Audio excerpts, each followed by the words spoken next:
Hi friends, what is going on? Thank you so much for stopping by and checking out my channel as always. For those of you who are new here, my name is Daniel from iosoundstudio. My goal is to impact the world with music, inspire and teach other people to do the very same thing. So in today's video, I'm going to be showing you guys what it takes to make a really interesting sounding chorus, a really engaging and big and full chorus in a song. And in doing so, I'm going to be breaking down the production for a song called Golden Image by Madison Taylor. It's a song that I produced last year, and it's out on all streaming platforms, so definitely go check it out. Go ahead and support Madison. She's a really talented artist.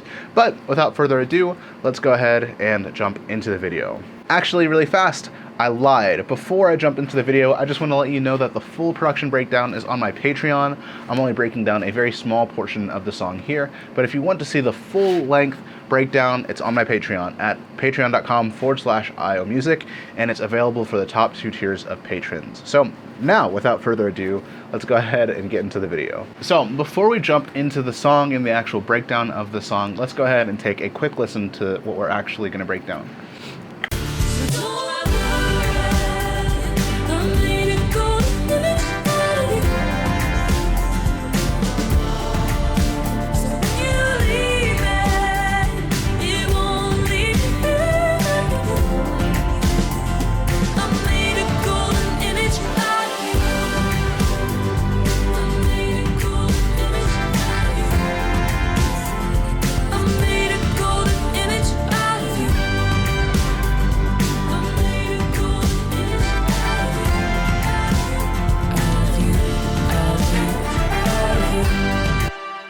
Alright, so that's a bit of the track. Let's go ahead and actually break that down and see why it works, see kind of the individual elements that make up that entire chorus. So, very first, and a very quick tip to help make bigger, more impactful choruses, right before the chorus plays, add just a moment of complete and total silence.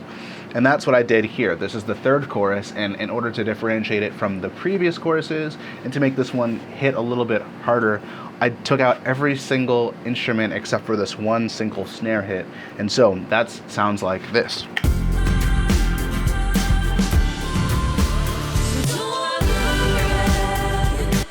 And that just kind of helps, that moment of silence helps make the chorus hit a little bit harder on that first downbeat. So let's go ahead and actually break down all the individual elements that are in that chorus right after I turn off my space heater. Cool. Sorry about that. Forgot that was on. So, breaking down everything that is there from the top to the bottom. First, we have this loop that Madison provided for me. It is a drum kit. Let me go ahead and play that in solo.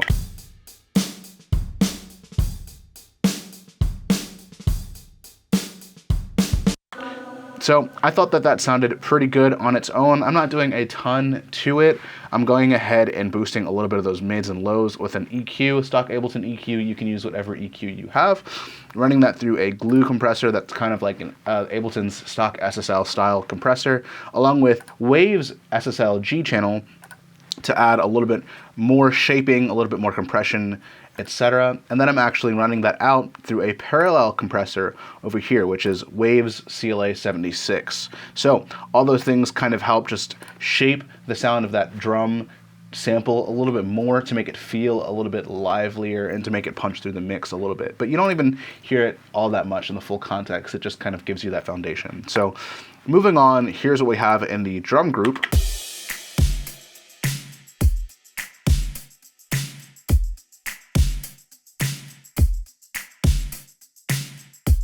So just quickly breaking that down, very first we have this hi-hat and snare loop that sounds like this.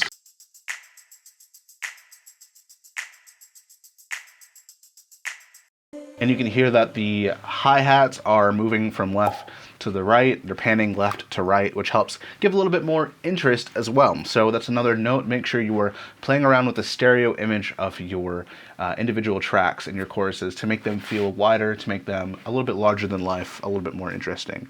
So then from there we have these 2 kicks.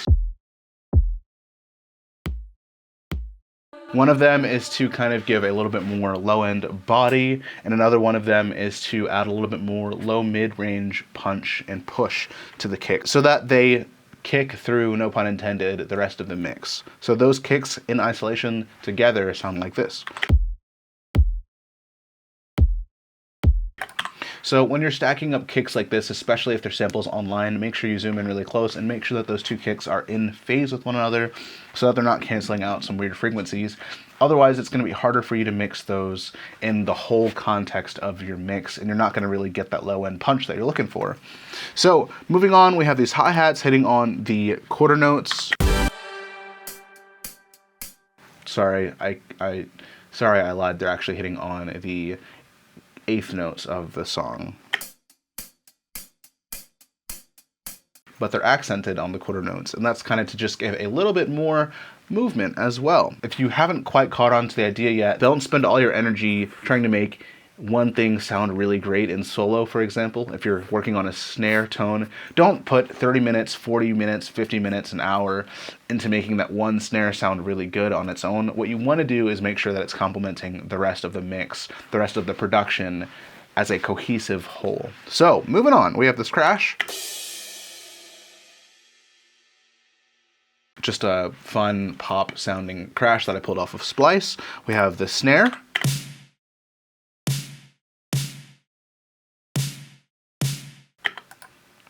Pretty good sounding sample in my opinion. I have some reverb that's automated on it, so let's see what that's doing.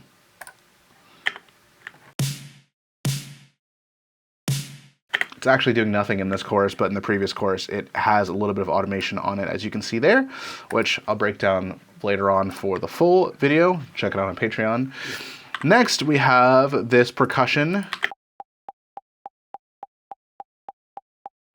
which I actually originally had reserved exclusively for the verses, but to just add a little bit more size, I added a small amount of subtlety with different things in chorus 3 to make it a little bit different from chorus 2, for example.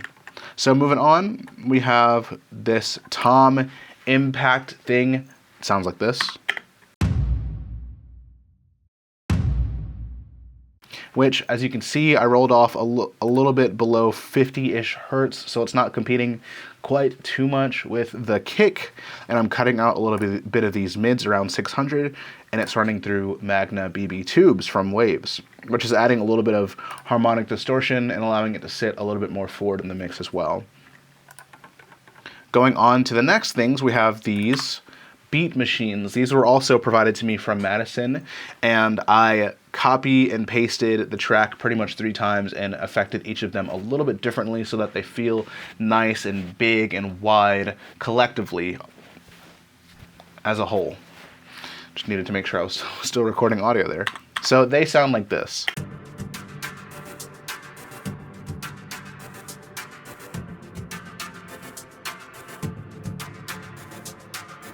So you can see that they're actually all printed. So the reverb and everything that's there is printed into those tracks. It's not something that I'm adding after the fact. But on the group of this whole beat machine thing, I have SSL G channel to do some overall shaping with EQ and some additional compression as well, and a little bit of harmonic saturation. And then on each of the individual tracks, I'm doing some stereo or mid-side EQ to make them sound a little bit different. This is what the first one sounds like on its own. This one I believe is completely centered.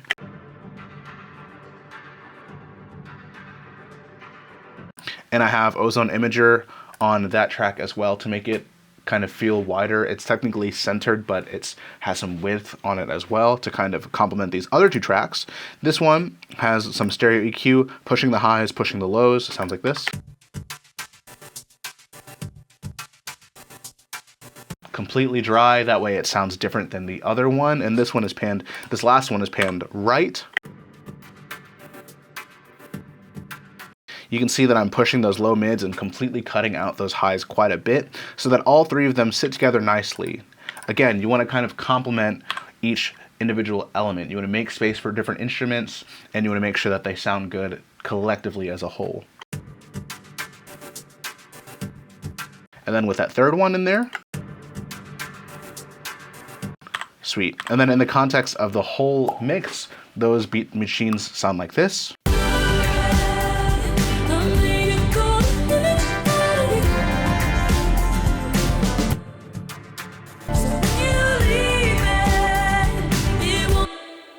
Underneath those, we have a couple of bass things going on. We have this big bass, this big saw bass. My apologies, sounds like this.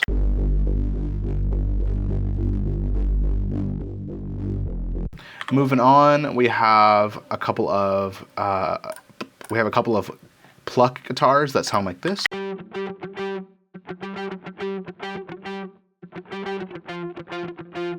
With a little bit of mid-side EQ going on the group, and of course the guitar effects chain recorded directly into here as well. And then we have an acoustic guitar that was recorded stereo. I recorded it stereo. We have a little bit of shaping going on here. We have it going into a 1176 style compressor, and then ozone imager to make it sound a little bit wider as well. So this is what that acoustic sounds like.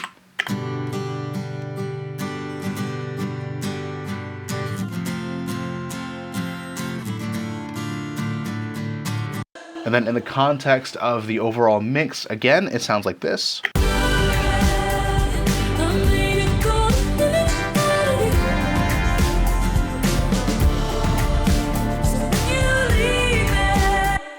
Hopefully you can kind of see that the goal is really subtlety with a bunch of different tracks that all blend together into the final product.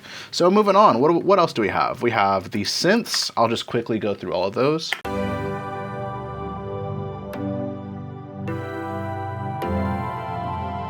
So to break them down, we have this dark space stabbing synth, sounds like this.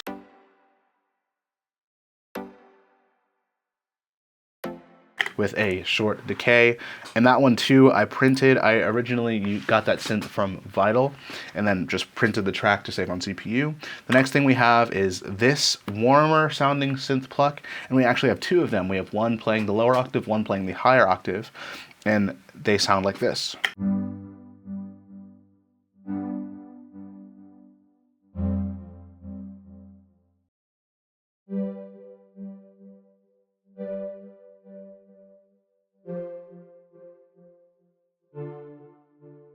Moving on, we have these 80s synths playing underneath of those, which are a little bit detuned.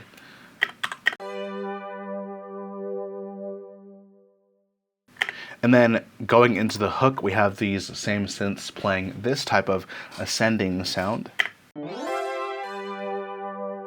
Together, they sound like this.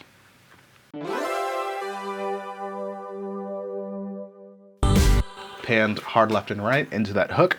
So that's pretty much our breakdown of all of those. We have a couple more synths here.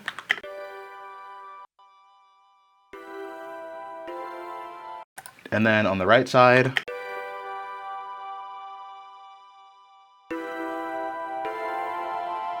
and then lastly we have this final warm sounding synth.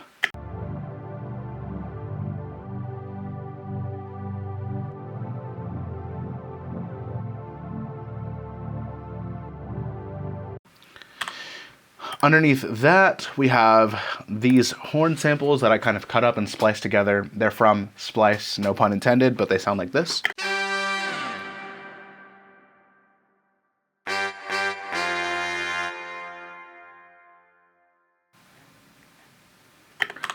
And then we have those going to this reverb track down here with a little bit of the highs rolled off here and here.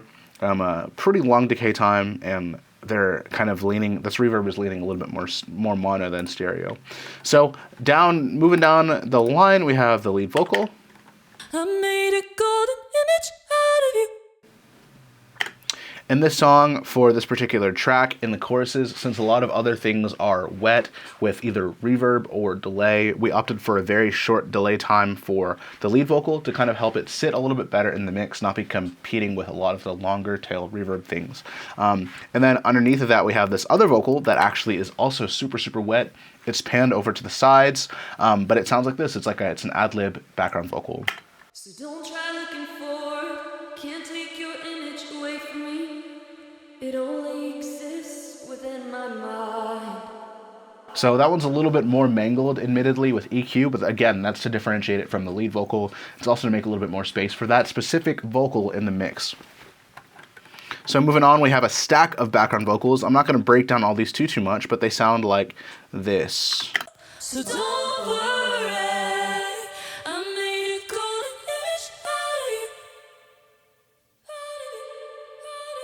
So when you leave it, it won't leave me feeling like a blue. I made a golden image out of you. Super cool. Those vocals are all super duper complimentary to the lead vocal. Huge props to Madison on those, capturing really good takes, really good expression, all of that kind of thing. And just the actual recording of those vocals really helped lend themselves to being mixed well. So again, if you want really good mixes, if you want really good productions, make sure you're doing the best to capture the best possible sounds on the very front end when you're putting a microphone in front of those things. Be intentional with mic placement, whether that's recording a vocal, keep it 6 to 8 inches away from the microphone. If it's recording a guitar amp or a guitar cab, make sure you're being intentional with placement and all of those kinds of things. It starts way back then. So moving on, I'm not going to break down this chain too deeply, but we have essentially some de-essing with a multiband. We have some OTT going on for more multiband compression. We have an ozone imager for stereo width, and we have a little bit of EQ shaping with mid-side EQ.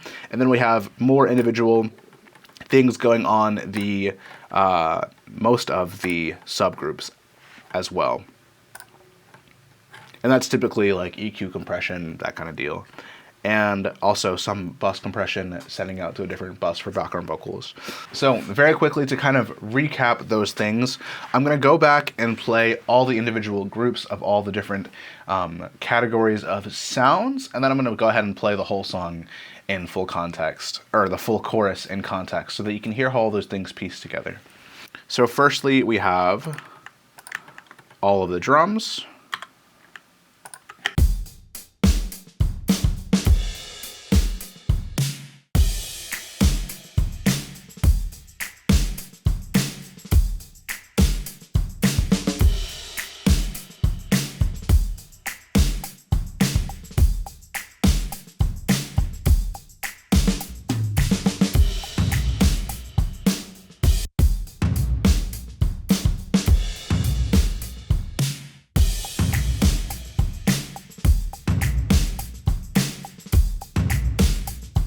Adding in the risers.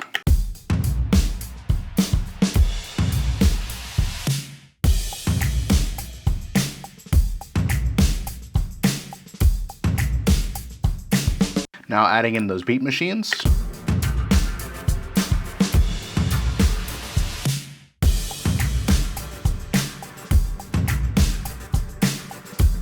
Adding in the bass stuff going on.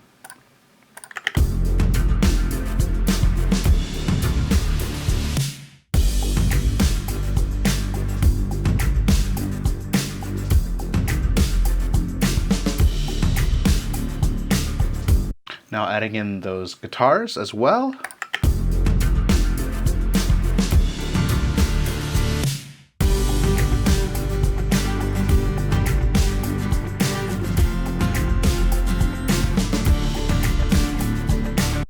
Now adding in the synths.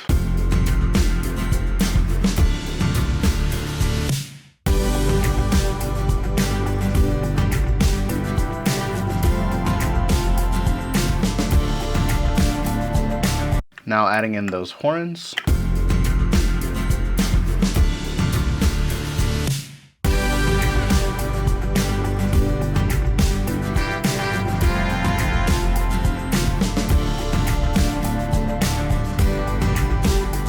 Now adding in all the background vocals.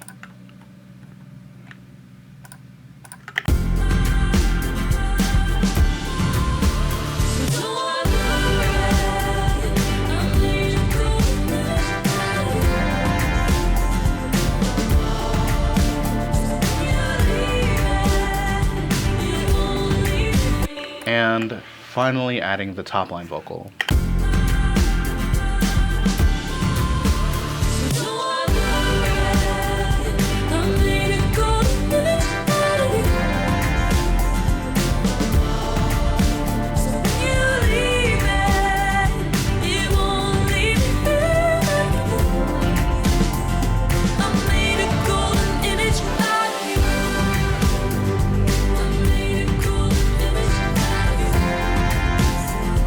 I made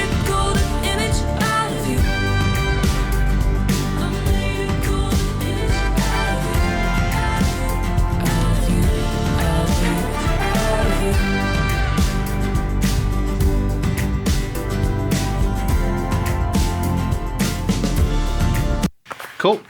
Thanks so much for stopping by and checking out my channel. As always, if you got some value from this video, I'd really appreciate if you hit the subscribe button and maybe even shared this with another artist or producer friend who's looking to get better at their productions.